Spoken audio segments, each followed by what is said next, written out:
painted glass, and he is offering a couple classes, and he'll let us know a little bit more about that. His work is beautiful, and we're going to throw it over there. So thank you, Carolyn. Is he our first visual artist? Don Baker. Yeah. So, but this is completely different. I'm excited about this interview. Yeah. Okay, let's go to Rod. All right. Hello, everybody. Welcome to Bridges. I believe Carolyn will have said that earlier in this episode, but I'm here in studio with Rod Taylor. If you wanted to say hello to our audience. Hello, listeners. There you go. So we're going to be having a chat today about Rod's painted glass. Yeah. So this is something... How long have you been creating painted glass for? I've been doing this now for probably a little bit over 20 years.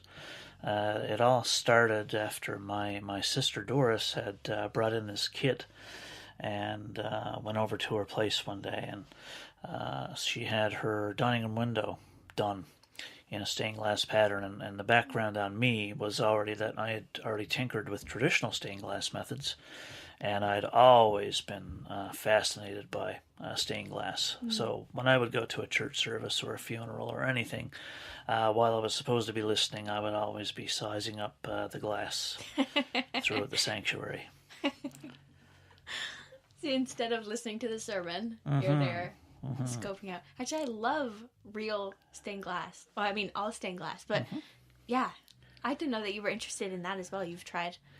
Yeah, I tinkered with that, but my problem, I guess, but what led me to the painting techniques that I do now is that I always wanted to be able to do more detail than you would see in the traditional stained glass. So I started experimenting with some different products, and basically just started doing designs for people, primarily on a commission basis, that they would order, and started doing some animal memorials for people that they wanted, but each time it just progressively gets more and more detailed, and so now I do very little leading.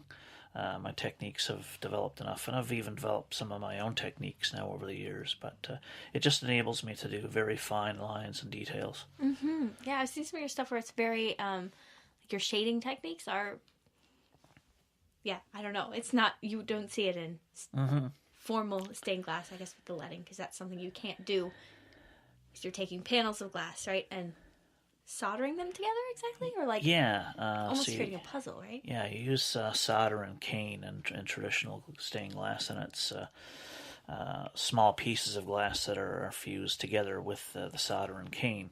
Whereas what I do is I will paint using special products that mimic stained glass imagery, and I will paint directly onto a flat surface of glass.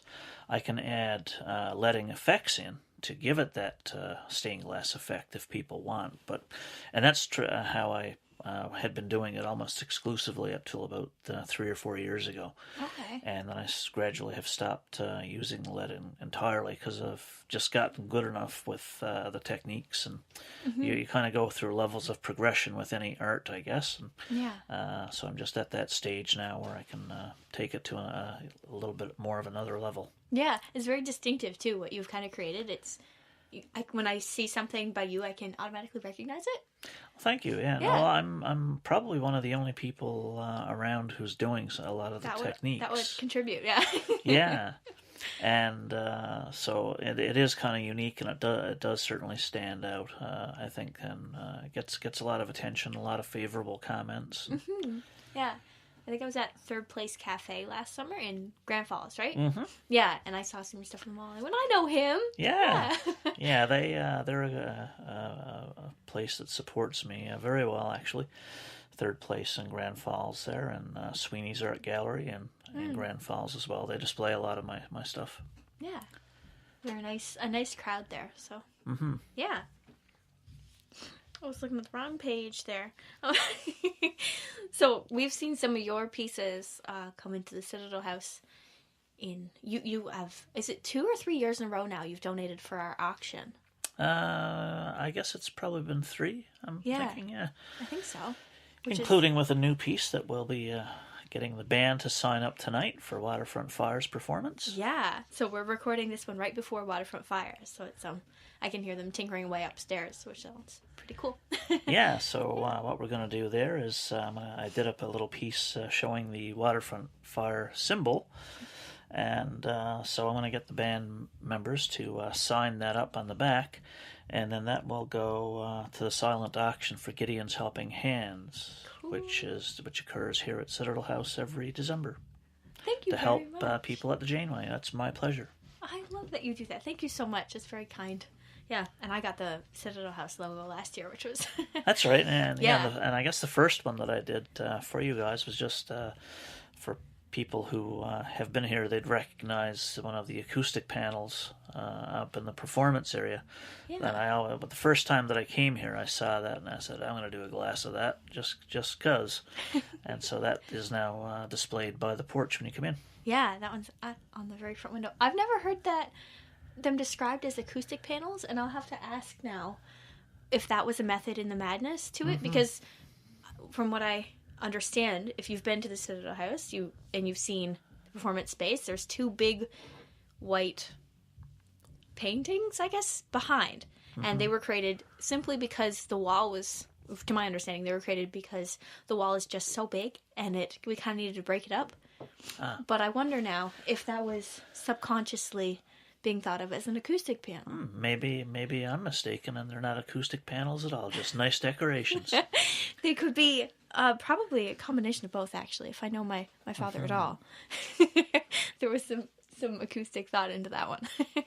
Yeah, but that kind of was looping around to a bit of a question about, you've created these pieces. Have you met maybe some interesting people through them, or been able to create pieces for people? Like Waterfront Fire is one that you just mentioned.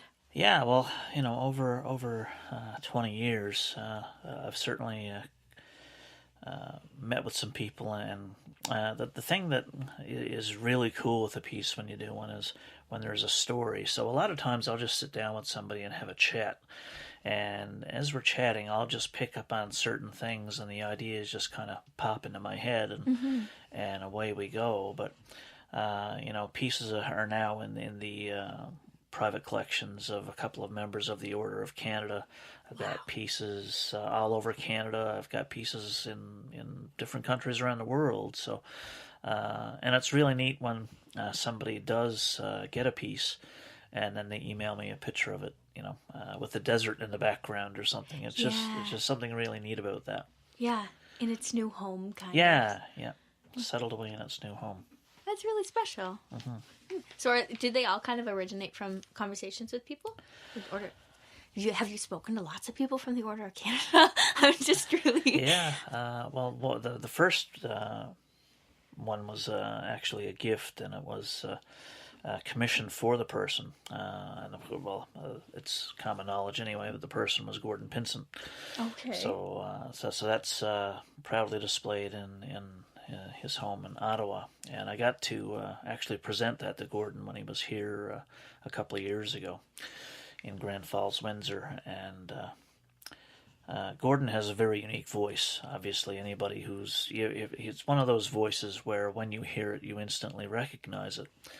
And I'll never forget that after we had briefly discussed the piece, and I went to walk away, he just kind of leaned in, and he said in that, style that is just so uniquely Gordon Pinsent, he just leaned in that voice and said, I have a very special place in mind for this. Oh. Yeah, that was really neat. That's so cool.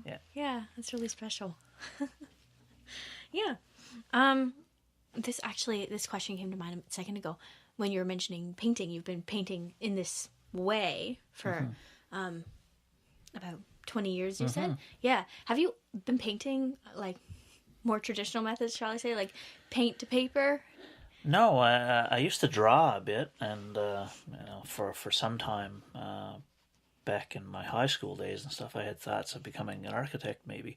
Okay. So I'd always had that kind of a thought process, I guess, going on. But I've always been creative, and And I think a lot of that even comes from my own parents, because they came from more of a time when if you didn't have it, sometimes you improvised. Mm-hmm. And yeah, so I've always been pretty creative. And even tonight, as I was getting ready, one of the last things I did was I fed my fish, which are in an aquarium that I built probably 30 years ago.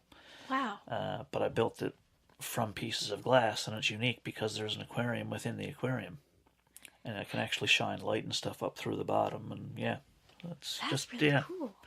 But I was thinking about that on the way out, and I was like, different examples of things that I've done over the years.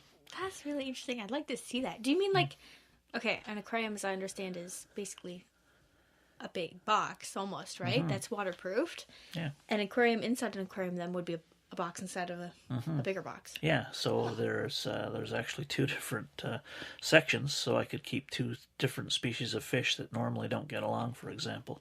Oh, that's But what I usually do is keep the inner one empty, and so I can actually put like a picture or something down inside the aquarium and shine a light on it. Oh, that's so cool. Yeah. Yeah. What kind of fish do you have then? I have African cichlids. African cichlids. And black convicts. Very cool names. I can't imagine them. I'm not a fishy person, really. But cool. Yeah. Can you tell me of any other things that you may have been thinking about on the drive out, like other creative things that you may have created? You've made an aquarium. Well, thinking from the stained glass, I guess, aspect, this past Christmas season, I did a couple of pretty special pieces for some people. The pieces, I guess, that really stick out in your mind are, they tell a story. There was one piece that was spurned by a green toque that a fellow, the husband of the wife who actually ordered it for him, but that the toque suddenly showed up. And then that spurned on a whole project.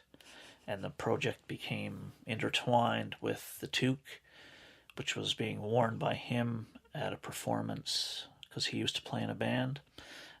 He played the accordion, so I put his accordion into the piece. His deceased father used to wear a belt that always had a unique buckle on it that was like a honeycomb pattern.